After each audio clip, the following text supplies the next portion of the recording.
Now moving on to the next topic of cost of equity share capital. The shares of a company are selling at ₹40 per share. अब इसका मतलब कि आप किसी भी company के शेयर्स को अगर आज मार्केट में बेचने जाओ तो उनकी वैल्यू क्या पड़ेगी ₹40 पर share. And it had paid a dividend of ₹4 पर शेयर लास्ट ईयर. और उस कंपनी ने क्या किया है, लास्ट ईयर ₹4 का एक डिविडेंड पर शेयर पे किया है. The anticipated growth rate is 5% per year. Compute KE. अब यहाँ पर इस क्वेश्चन में उन्होंने आपको एक न्यू पॉइंट दे दिया that is called growth rate. कि ग्रोथ रेट पिछली बार से इस बार वो कितना एक्सपेक्ट कर रहे हैं. एंटिसिपेट करना मतलब उन्होंने प्रिडिक्ट किया है, वो है 5% पर ईयर. एक साल में वो 5% का एक ग्रोथ रेट डिविडेंड में एक्सपेक्ट कर रहे हैं. On the basis of this information, you have to calculate cost of equity share capital. Now, how to solve this question? If we see to it कि हमें पहले कौन सी information इस question में given है. सबसे पहले हमें इसमें given है market price. Market price कितना given है? ₹40 per share. Why I have taken this value as market price and not net proceeds? Net proceeds वो वैल्यू होती है जिस पे आपके शेयर्स इशू किए जाते हैं. ये वैल्यू आपको बताई गई है कि अगर कंपनी के शेयर्स को जो ऑलरेडी इशूड हैं अगर उनको मार्केट में बेचने जाओ तो आपको ₹40 पर शेयर मिलेंगे. So due to that part I have taken this value as market proceeds और market price. The next value which they have given is of dividend. Dividend हमें गिवन है ₹4 पर शेयर. अब यहाँ पर अगर देखें जो डिविडेंड गिवन है वो हमें लास्ट ईयर का गिवन है. तो लास्ट ईयर के डिविडेंड को हम क्या कहते हैं, D0. उसको D0 या D0 के नेम से प्रेजेंट किया जाता है. Now the next information which is given is the value of G. वो आपको गिवन है 5% और यू कैन से 0.05%. अब अगर यहाँ पर हम ये देखें कि कॉस्ट ऑफ इक्विटी का कौन सा मेथड लगेगा. 3 मेथड्स होते हैं, dividend yield method, dividend yield growth method और लास्ट हमारा होता है अर्निंग पर शेयर मेथड. अब अर्निंग पर शेयर मेथड लगाने के लिए हमें सबसे पहले earnings available for equity share holders चाहिए, जो इस क्वेश्चन में हमें नहीं गिवन है और नहीं निकाली जा सकती है. फर्स्ट मेथड और सेकेंड मेथड में अब यहाँ पर डाउट है. फर्स्ट मेथड क्या करता है, वो ग्रोथ रेट का यूज नहीं करता है, बट क्वेश्चन में हमें ग्रोथ रेट गिवन है. और इवन जो फर्स्ट मेथड है आपका उसमें हम D0 यूज नहीं करते, उसमें आपको एक सिंगल D दिया होता है, आप उसी को यूज करते हो. वो डिविडेंड क्या होता है, जो आपने डिविडेंड अभी पे करना है. इसमें आपको क्या दिया है, प्रीवियस डिविडेंड दिया है, ग्रोथ रेट बताई है. So for that sake we have to use the second method of cost of equity share capital that is called dividend yield growth method. Now if we start with the part, हमारे पास जो हमने formula apply करना है that will be D1 upon market price into 100 plus J. अब अगर हम details check करें तो हमारे पास D1 की वैल्यू नहीं है जो हम निकालेंगे. So the formula of D1 used to be D1 is equal to D0 1 plus G. अब यहाँ पर हमारे पास D0 भी है और we have the value of G, so it is easy to apply and calculate this value. D0 आपका है 4 और 1 प्लस G आपके पास है 0.05. तो ये टोटल वैल्यू हो जाएगी 1.05, जिसको आपको 4 से मल्टीप्लाई करना है and from there you can get the value of your D1 as ₹4.2 per share. ये आपकी पर शेयर की वैल्यू आ जाएगी.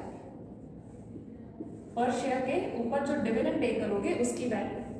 That's it. Now we have each and every term जो हमें यहाँ पर फिल करनी है. So just calculate this part of cost of equity share capital by filling the values. So 4.2 divided by market price is 40 multiplied by 100 plus G is 0.05. That's it. And the answer in this case would be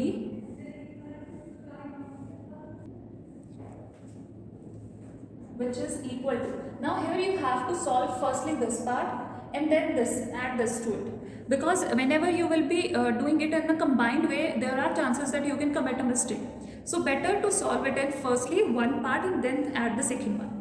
Now if we solve the very first part here, means if we solve this one, our answer will be 10.5% plus this is also called 5%. So from here the answer is 15.5% which is the value of cost of equity share capital in this case. Solve this question, and now we are going to solve second part of this question. Now the second part says if growth rate is 7%, then calculate the market price of the share at which it should be sold. मतलब अब वो कह रहे हैं कि आपकी जो cost of equity share capital है जो अभी तक आप निकाल चुके हो, consider that part, growth rate आप 7% करो, अब आपको मार्केट प्राइस एक ऐसा निकालना है जो उस particular cost of equity share capital को कवर करके और ग्रोथ रेट को कवर करके मार्केट में आपके शेयर की वैल्यू को कोट करे। अब क्वेश्चन आपका रिवर्स चलेगा। प्रीवियस में हमने क्या किया, हमें दिया हुआ था मार्केट प्राइस, हमें ग्रोथ दी हुई थी और हमें डिविडेंड दिया हुआ था। ये तीन फैक्टर्स हमें गिवन थे, इनके बेसिस पे हमने क्या निकाला था, cost of equity share capital. अब वो क्या कह रहे हैं, आपका जो केई है वो सेम रहेगा। क्यों? क्योंकि अब हमने मार्केट प्राइस को कैलकुलेट करना है to cover the same cost. आपको उन्होंने ग्रोथ रेट दे दिया 7% है और बोला है कि आपने क्या निकालना है, मार्केट प्राइस। तो डिविडेंड को कैसे यूज करना है, डिविडेंड तो आप ग्रोथ रेट के बेसिस पे भी निकाल लोगे। तो अब आपने फॉर्मूला सेम रखना है, जस्ट आपने जो टर्म कैलकुलेट करनी है वो चेंज हो जाएगी। Now how you have to use that part.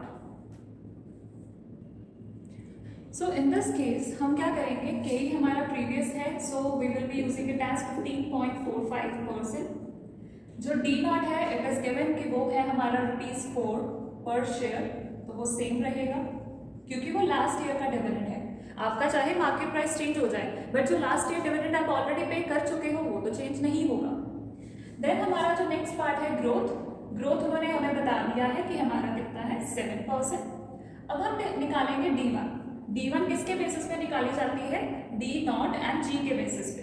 So D0 1 plus G। अब D0 की वैल्यू है 4, 1 प्लस 0.07, तो ये आपकी हो जाएगी total value as 1.07 multiplied by 4, you will get the value of ₹4.28 per share. ये आ गई आपकी D1 की वैल्यू। अब हमने क्या करना है, सेम फॉर्मूला यूज करेंगे। हमारा फॉर्मूला कहता है D1/MP × 100 प्लस G। अब अगर हम ये पूरे का पूरा फॉर्मूला देखें, हमारे पास ये वैल्यू भी है, ये भी है, ये भी है, हमने जस्ट इस वैल्यू को कैलकुलेट करना, दैट्स इट। सो हम क्या करेंगे, वैल्यूज की जो प्लेस है उसको इंटरचेंज करेंगे और आपकी वैल्यू कैलकुलेट हो जाएगी। के हमारा है 15.45%, जो D1 हमने निकाला है वो है 4.28 डिवाइडेड बाय MP हमने कैलकुलेट करना है अभी, मल्टीप्लाई बाय 100 प्लस G हमारा है 7%। This is the term which we have to solve so that हमारी मार्केट प्राइस की वैल्यू आ जाए। अब हमें पता है कि जो आइटम इस साइड प्लस होगी वो अगर नेक्स्ट साइड मूव करेगी तो वो नेगेटिव हो जाएगी। सो 15.45% minus 7%, this is the value. वो अब इस पर्टिकुलर वैल्यू के इक्वल हो जाएगी 4.28 divided by market price into 100।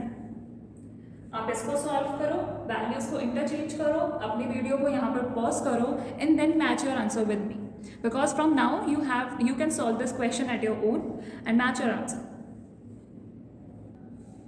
So if we calculate the answer here, it is ₹50.35 per share. Now you have to take care of one single thing. आपकी जो ये term आएगी ये भी परसेंटेज में आएगी, इधर भी आपका परसेंटेज है, तो इस साइड की जो परसेंटेज इस साइड की परसेंटेज के साथ कैंसिल हो जाएगी and then you can solve your question in a very well manner. So this was all about your cost of equity share capital, कि इसके जो डिविडेंड यील्ड और ग्रोथ मेथड के क्वेश्चंस कैसे आते हैं। Hope you would have understand this video. Try to solve this question at your own. Thank you.